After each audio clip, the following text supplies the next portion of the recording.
Welcome everybody to another set of 5 things I wish I had known before starting Grounded 2.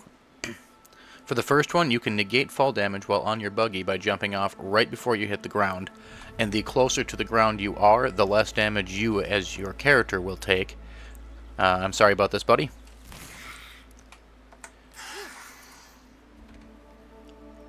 That was a wild dismount. You don't usually go flying off like that, but as you can see, I took no fall damage there, even though he is unconscious. You can do this from any height. Just keep in mind that the higher the height is, the faster you'll be moving, so it'll be harder to time when you jump off. If you manage to jump off basically right as your mount hits the ground, he will slam on the ground and you'll basically just slowly climb off his back like you do stationary, just like that. The second thing is you need to be careful about buying the Pebblet Foundation out of your Ranger Station machine here. If you look, you can find it here for 1500. However, if you've purchased it, it will not remove this. So you can continually buy it, but you don't actually get anything after the first time. So for instance, right now it is still available for me in the shop, and yet I have the recipe right here and can build it already. If I spend the 1500 science on this, all I will do is lose that 1500 science. I will not gain anything. For the third tip, this one is a little bit more basic. You could also do this in Grounded 1, but you are capable of using the hot deposit option around your own storage chest by pushing the N button on the keyboard. You will simply drop anything that you already have some of in the specific chest that you find the item already. So if I had 2 Nat Fuzz in here, for instance, and I have one in my inventory, it will put the Nat Fuzz in this chest with that. And on top of that, if you have a chest where you like to keep things like bandages, but you also carry bandages on you, you can turn off the hot deposit.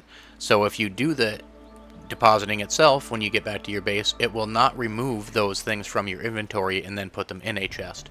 So for instance, right now, I have these 19 bandages here. If I was to deposit just one of these into there, and then use the hot deposit feature, it would put the other 18 in here. So if I go back, do so, they're all in there now. However, if I do the same thing but turn this off, I will not deposit my bandages anymore. So you don't have to accidentally drop them without realizing it, leave, go to a location, and then realize that, oh no, I left all of my healing materials or food back at my base. And for the last one, this was also something you could do in Grounded 1. We call it the Bouncy Web Elevator. And basically you have to have a very flat surface. So for here, I ended up using some scaffolding. I just 2 pieces, make a flat surface, and then I set down 2 floors. You can use any material for these. I just use grass because it's the first one that shows up. But you place down the 2 floors side by side, just like so. And then I place down 3 half floors.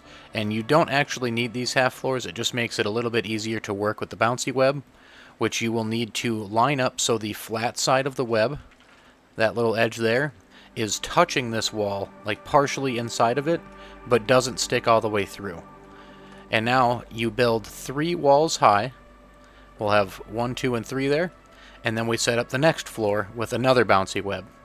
And you'll have that bouncy web doing the same thing, facing towards the wall with the flat edge, partially inside of it.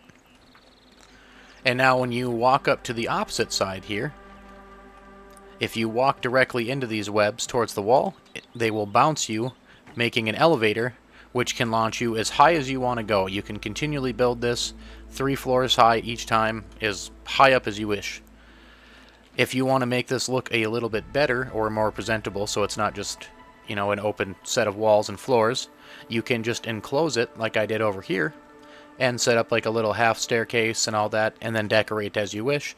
And it works the same way. Just walk right up into the wall, just like so, and you can launch yourself wherever you wish to go. Use this to get yourself up to bases that you build off the ground or some of the higher locations on the map where you don't want to have a massive staircase. If you like this kind of content, please like, comment, follow, and subscribe, as well as sharing and favoriting. I do appreciate it, and I appreciate all of you. And until next time, thank you for watching.